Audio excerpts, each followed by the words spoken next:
নমস্কার। উচ্চ মাধ্যমিকের তৃতীয় সেমিস্টারে যারা দর্শন নিয়ে পড়ছো সকলকে স্বাগত। তোমাদের সিলেবাসের প্রথম ইউনিটের যে দেহমান সমস্যা টপিকটি রয়েছে সেই টপিকের ওপর বেস করেই আজকের এই ভিডিওতে কিছু গুরুত্বপূর্ণ প্রশ্নোত্তর নিয়ে হাজির হয়েছি। তোমাদের ফাইনাল এক্সামে এই প্রশ্নগুলির মধ্যে অবশ্যই 100% কমন আসবেই। তোমরা মনোযোগ সহকারে ভিডিওটি দেখো এবং ভালো করে প্রশ্নোত্তরগুলো পড়ো, বোঝার চেষ্টা করো। তো শুরু করা যাক। প্রথম কোশ্চিন, দেহ হলো অপশন আছে চেতনধর্মী না সরলধর্মী না জড়ধর্মী না বক্রধর্মী। সঠিক উত্তর জড়ধর্মী। কেমন? 2 নম্বর প্রশ্ন বলা হয়েছে মন হলো চেতনধর্মী না জড়ধর্মী না বক্রধর্মী না বিপরীতধর্মী। সঠিক উত্তর চেতনধর্মী। কেমন? চলো 3 নম্বর প্রশ্নে যাই। 3 নম্বর প্রশ্নে বলা হয়েছে মানুষের কয়টি সত্তা আছে। দেখো অপশন আছে 2টি, 3টি, 1টি, 4টি। সঠিক উত্তর হবে 2টি, দেহ এবং মন। কেমন? 4 নম্বর প্রশ্ন, দেহ মন সম্পর্কিত দার্শনিক মতবাদ হলো। অপশন রয়েছে ক্রিয়া প্রতিক্রিয়াবাদ, সমান্তরালবাদ, অভিন্নতাবাদ, সবকটি। অর্থাৎ দেহ মন সম্পর্কে কিন্তু বিভিন্ন দার্শনিক বিভিন্ন মতবাদ পোষণ করেছেন। সেক্ষেত্রে এখানে আমরা দেখতে পাচ্ছি ক্রিয়া প্রতিক্রিয়াবাদ ডেকার্তের, সমান্তরালবাদ স্পিনোজার, অভিন্নতাবাদ লাইবনিজের। সুতরাং সঠিক উত্তর হবে সবকটি। কেমন?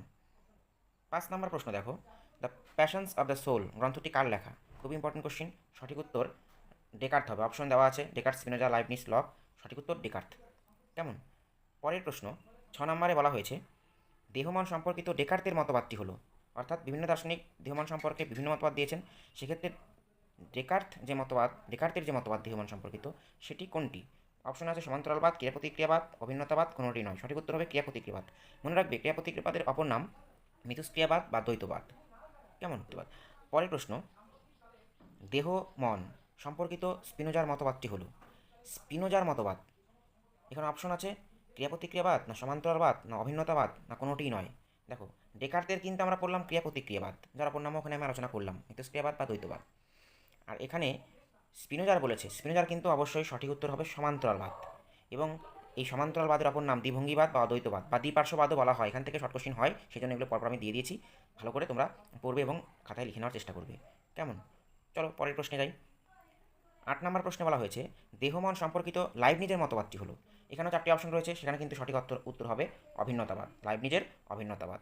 কেমন? পরের প্রশ্ন 9 নম্বর, ডেকার্তের মতে দেহ ও মনের ঐক্য কোথায় ঘটে? খুব ইম্পর্টেন্ট কোশ্চিন। এখানে অপশন আছে যকৃৎ গ্রন্থিতে, সাবলিঙ্গুয়াল গ্রন্থিতে, বহিঃক্ষরা গ্রন্থিতে না পিনিয়াল গ্রন্থিতে। সঠিক উত্তর হবে অপশন ডি, পিনিয়াল গ্রন্থিতে। ঠিক আছে? তো পরের প্রশ্ন চলো 10 নম্বর বলা হয়েছে লাইবনিজের মতে দেহ মনের সম্পর্কের মূলে রয়েছে কি রয়েছে? সহাবস্থান সম্পর্ক না সমান্তরাল সম্পর্ক, পূর্ব প্রতিষ্ঠিত সামঞ্জস্য নিয়ম না কোনোটিই নয়। এখানে কিন্তু লাইবনিজের কথা বলা হয়েছে, তাহলে সঠিক উত্তর হবে পূর্ব প্রতিষ্ঠিত সামঞ্জস্য নিয়ম। কেমন?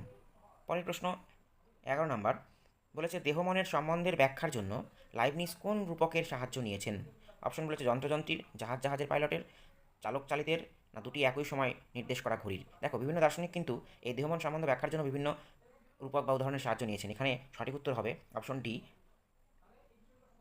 ডি, দুটি একই সময় নির্দেশ করা ঘড়ি। লাইবনিজ এই উদাহরণটাই বা রূপকের সাহায্যটাই নিয়েছেন। কেমন? চলো পরের কোশ্চিন 12 নম্বর, স্পিনোজা দেহ ও মনের সম্পর্ক রক্ষার জন্য কোন উপমার উল্লেখ করেছেন? অপশন আছে বক্রকাচ না জাহাজের পাইলটের না চালক চালিতের না দুটি একই সময় নির্দেশ করা ঘড়ি। এখানে কিন্তু সঠিক উত্তর হবে, যেহেতু স্পিনোজার বলেছেন, সঠিক উত্তর হবে বক্রকাচ। কেমন? Option A. তাহলে এই ছিল আজকের আমাদের 12টি প্রশ্ন। এবং এই প্রশ্নগুলো খুব ইম্পর্টেন্ট, তোমরা ভালো করে পড়বে এবং পারলে খাতা লিখে নিয়ে বুঝে পড়ার চেষ্টা করবে। দেখবে অবশ্যই তোমরা ফাইনাল পরীক্ষা এখান থেকে অবশ্যই কমন পাবে। এরপরে আমরা দেহমান সমস্যা নিয়ে দ্বিতীয় পার্টেও কিছু প্রশ্ন নিয়ে আসবো। ততক্ষণ অপেক্ষা করো। ধন্যবাদ সকলকে।